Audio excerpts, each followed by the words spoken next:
ಪ್ರಿಯರೇ, ದೇವರು ಒಳ್ಳೆಯವರು, ಒಳ್ಳೆಯದನ್ನೇ ಮಾಡುವವರಾಗಿದ್ದಾರೆ. ದೇವರು ನಮ್ಮ ಜೀವಿತದಲ್ಲಿ ಅನೇಕ ಅದ್ಭುತಗಳನ್ನು ಮಾಡುತ್ತಾನೆ. ವ್ಯವಸ್ಥಿತವಾಗಿ ನಮ್ಮನ್ನು ನಡೆಸ್ತಾನೆ. 2 ತಿಮೋತಿ 1ನೇ ಅಧ್ಯಾಯ 14ರಲ್ಲಿ ನಾವು ನೋಡುವುದಾದರೆ, ನಮ್ಮಲ್ಲಿ ವಾಸವಾಗಿರುವ ಪವಿತ್ರಾತ್ಮನ ಮೂಲಕ ನಿನಗೆ ಒಪ್ಪಿಸಲ್ಪಟ್ಟು ಆ ಒಳ್ಳೆಯದನ್ನು ನೀನು ಕಾಪಾಡು. ಪ್ರಿಯರೇ, ಇಲ್ಲಿ ಶ್ರೇಷ್ಠವಾದದ್ದು ಏನಪ್ಪ ಅಂತಂದರೆ, ನಿನ್ನನ್ನು ನೀನು ಒಪ್ಪಿಸುವಂಥದ್ದು, ನಿನ್ನನ್ನು ನೀನು ಒಪ್ಪಿಸಿ ನಡೆಯುವಂಥದ್ದು. ದೇವರು ನಮಗೆ ನೀಡುವ ಶಿಕ್ಷಣದಲ್ಲಿ ಒಳಗೊಂಡಿರತಕ್ಕಂಥ ಅನೇಕ ಸಂಗತಿಗಳು ಲೋಕದ ದೃಷ್ಟಿಯಲ್ಲಿ ವಿಫಲತೆಯಾಗಿದ್ದಾವೆ ಎಂಬುದನ್ನು ನಾವು ಗ್ರಹಿಸೋಣ. ನಮಗೆ ಯಾವುದು ಉತ್ತಮ ಫಲವನ್ನು ನೀಡುವುದಕ್ಕಾಗಿ ದೇವರು ವ್ಯವಸ್ಥೆಗೊಳಿಸಿರುವಂಥದ್ದು ಆಗಿದೆ, ನಮ್ಮ ಜೀವಿತದಲ್ಲಿ ನಾವು ಇಂತಹ ನಿರಾಸೆಗಳನ್ನು ಎದುರಿಸದಿದ್ದರೆ ಮತ್ತೊಬ್ಬರಿಗೆ ಮಾರ್ಗದರ್ಶನ ನೀಡುವ ಯೋಗ್ಯತೆ ನಮ್ಮಲ್ಲಿ ಇರುವುದಿಲ್ಲ. ಜೀವನದ ಶೇಕಡ ನಾವು 99.9% ನಾವು ಸೋಲನ್ನು ಅನುಭವಿಸಿರ್ತೇವೆ. ಇದು ಗಮನಿಸಿ, ನಾವೇ ಸೋತು ಹೋಗಿದ್ದೇವೆ, ನಾವೇ ಬಲಹೀನತೆಯಾಗಿದ್ದೇವೆ, ನಮ್ಮ ಪ್ರಾರ್ಥನೆಗಳಿಗೆ ಇನ್ನೂ ಉತ್ತರಗಳನ್ನು ಬಂದಿಲ್ಲ. ಆಗಿರುವಾಗ ಯೇಸು ಸ್ವಾಮಿ ಒಳ್ಳೆಯವರು, ಯೇಸು ಸ್ವಾಮಿಯನ್ನು ಪ್ರೀತಿಸಿ ಯೇಸು ಸ್ವಾಮಿ ಆಶೀರ್ವದಿಸ್ತಾರೆ ಎಂಬುದಾಗಿ ಹೇಳುವುದಾದರೂ ಹೇಗೆ ಎಂಬುದಾಗಿ ಅನೇಕರು ನನಗೆ ಪ್ರಶ್ನೆಯನ್ನು ಮಾಡ್ತಾರೆ. ನಾನು ಅವ್ರಿಗೆ ಹೇಳೋದೊಂದೇ, ಯೇಸು ಸ್ವಾಮಿ ನಮ್ಮನ್ನು ತಾಯಿಯ ಗರ್ಭದಲ್ಲೇ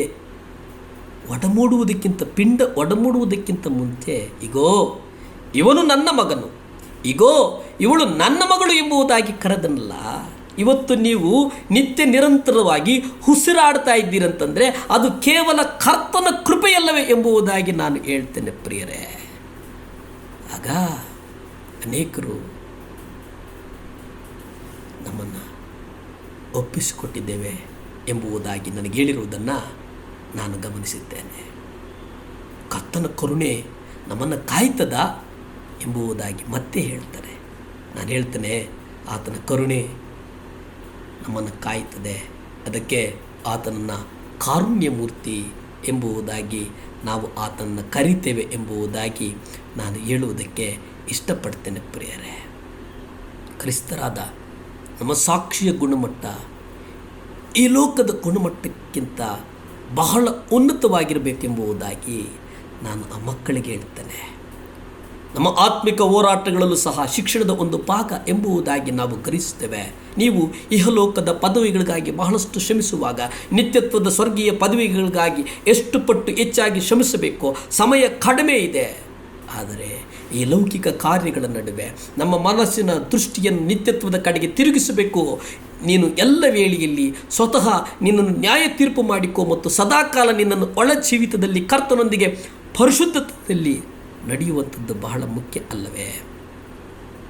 ಪ್ರಿಯರೇ, ನೀವು ಕ್ರೈಸ್ತರಾದ ನಮ್ಮ ಸಾಕ್ಷಿಯು ಈ ಲೋಕದ ಗುಣಮಟ್ಟಕ್ಕಿಂತ ಬಹಳ ಹೆಚ್ಚಿನದು ಆಗಿರಬೇಕು. ನಾವು ಮಾಡುವ ಯಾವುದೇ ಕಾರ್ಯದ ಬಗ್ಗೆ ಸಂದೇಹವಿದ್ದಾಗ ಅವಸರದ ನಿರ್ಣಯವನ್ನು ಮಾಡದೆ ಎಚ್ಚರಿಕೆ ವಹಿಸಿ ಜಾಗರೂಕರಾಗಿ ನಿರ್ಣಯವನ್ನು ಕೈಗೊಳ್ಳುವಂಥದ್ದು ಬಹಳ ಮುಖ್ಯ. ಪ್ರಿಯರೇ, ಅಂದರೆ ಈ ದೇಹವು ಪ್ರತಿದಿನ ಕರ್ತನಿಗೆ ಒಪ್ಪಿಸಿಕೊಡಬೇಕು. ಇಹಲೋಕದ ಪ್ರಯಾಣದ ಅವಧಿಯಲ್ಲಿ ನಾವು ಇದನ್ನು ಅವರಿಗಾಗಿ ಜೋಪಾನವಾಗಿ ನೋಡಿಕೊಳ್ಳಬೇಕು. ನಾವು ಈ ದೇಹವನ್ನು ಪ್ರತಿದಿನ ಕರ್ತನಿಗೆ ಒಪ್ಪಿಸಿಕೊಟ್ಟು ಆತನ ಕೃಪೆಗಾಗಿ ಕಾಯಬೇಕು, ನಿತ್ಯತ್ವಕ್ಕಾಗಿ ಕಾಯಬೇಕು.